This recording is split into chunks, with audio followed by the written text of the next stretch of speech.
Parade KPP dan Arif Yohamart. Judul, Petaka Pulau Hitam.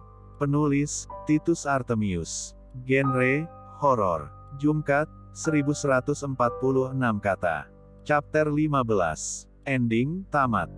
Dalam penglihatannya, Panca seolah dihadapkan pada satu tontonan film memilukan. Nadia, gadis yang sedang hamil itu merangkak kesakitan. Darah mengalir dari sela pahanya. Ayahnya hanya mampu menenangkan, tanpa tahu apa yang harus dilakukan selain mencoba membuat anak gadisnya tenang.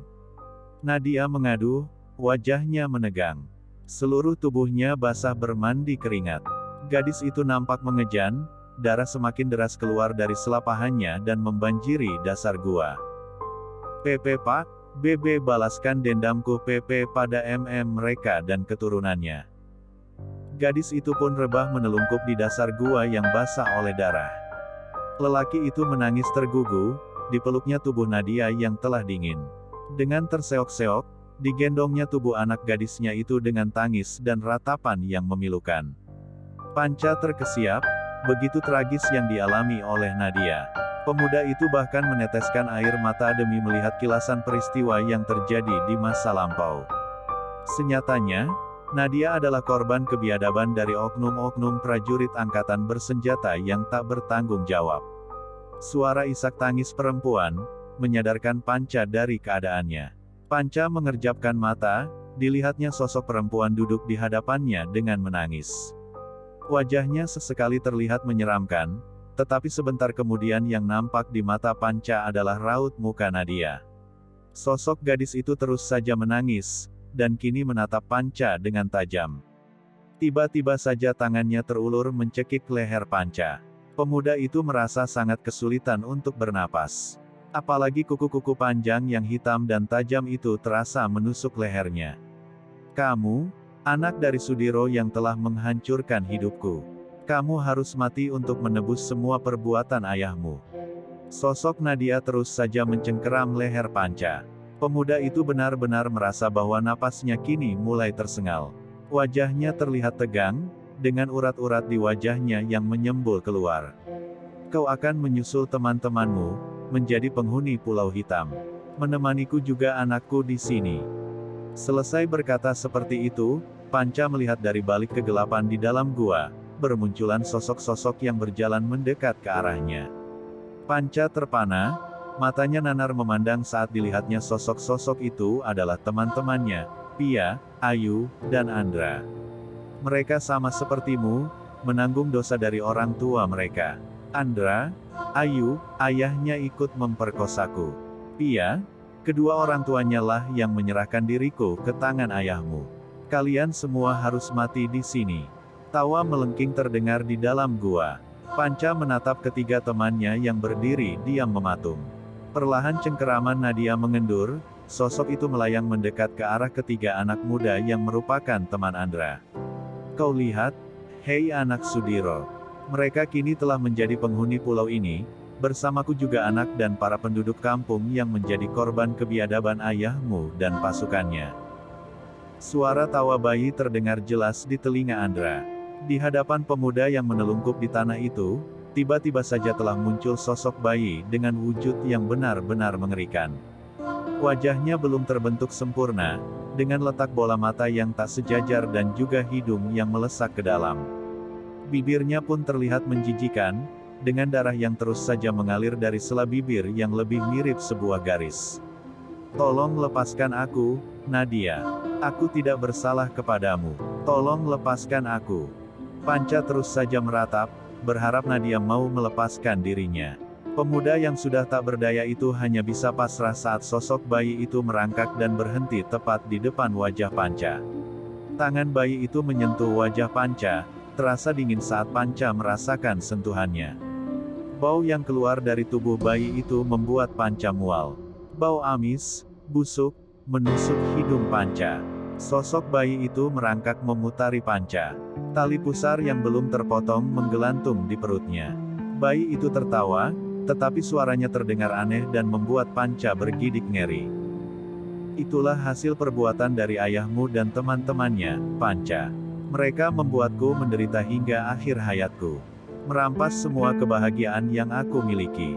Mereka membunuh ibuku, menodaiku hingga aku hamil dan akhirnya menjemput ajal karena kelaparan. Sosok Nadia berteriak kepada Panca. Tubuhnya melayang, kembali mendekat ke arah Panca. Bayi yang merangkak tadi, segera menyusul Nadia. Ayahmu adalah orang yang biadab, Panca. Bukan aku saja yang menjadi korbannya. Kau lihatlah sekelilingmu, hei anak Sudiro. Mereka semua adalah korban dari kekejian dan kekejamannya. Panca mengarahkan pandangannya ke sekeliling. Terlihat begitu banyak lagi sosok-sosok yang mengerikan berdiri mengelilinginya. Pemuda itu memejamkan mata, hatinya diliputi ketakutan dan keputusasaan. Terbayang di benaknya, ayah ibunya yang pasti menunggu kepulangannya. Panca tak pernah tahu jika selama ini ayahnya menyimpan satu rahasia besar dari dirinya, dan yang pasti juga dari ibunya. Pemuda itu teringat betapa bangganya dia terhadap ayahnya saat lelaki itu menceritakan kisah-kisah heroik yang pernah dia jalani ketika masih menjadi seorang anggota militer. Panca pun belum lupa tatkala ayahnya selalu menasehatinya agar berbuat baik terhadap sesama, agar melindungi dan menjaga ibu yang telah melahirkan dan membesarkannya.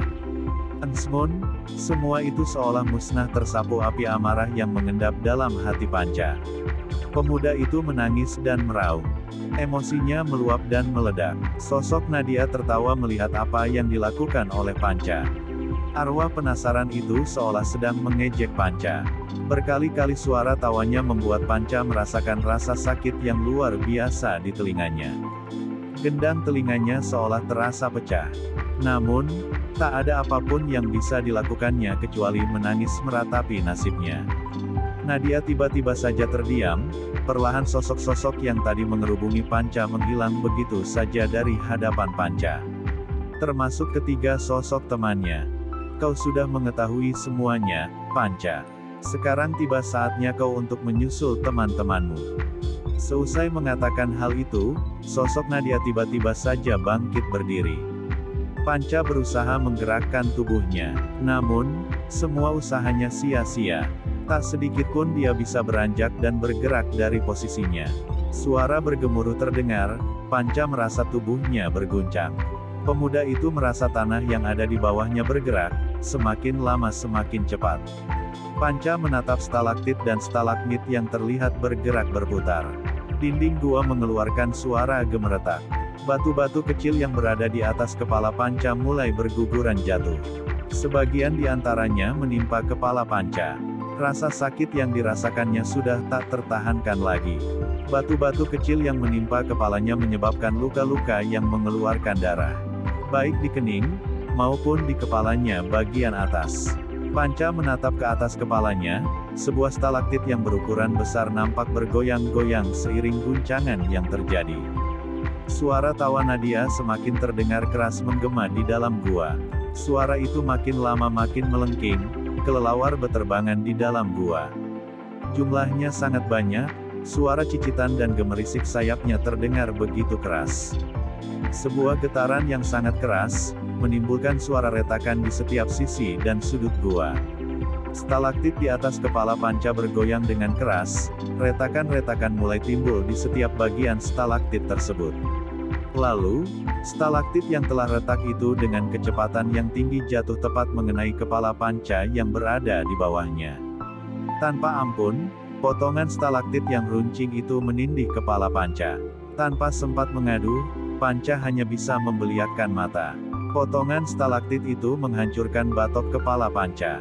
Darah memancar deras, kepala Panca pecah dengan ceceran otak yang berhamburan di atas lantai gua. Hening. Getaran di dalam gua pun terhenti. Sosok Nadia memandangi jasad Panca yang terbaring mengenaskan dengan stalaktit menimpa kepalanya. Suara gemerisik dedaunan dari pohon-pohon kelapa yang tumbuh menjulang di luar gua, terdengar bagai alunan lagu penuh kepedihan. Samar sosok Nadia menghilang dalam kegelapan gua bawah tanah. Pulau Hitam, pulau terlarang yang menyimpan sejarah kelam. Kini tenang setelah dendam masa lalu telah dituntaskan. Kabut yang perlahan turun seolah menutupi Pulau Hitam dengan sejuta kisah kepedihan yang terangkai di dalamnya. Tamat. Jangan lupa klik tombol like, komen dan subscribe. Terima kasih.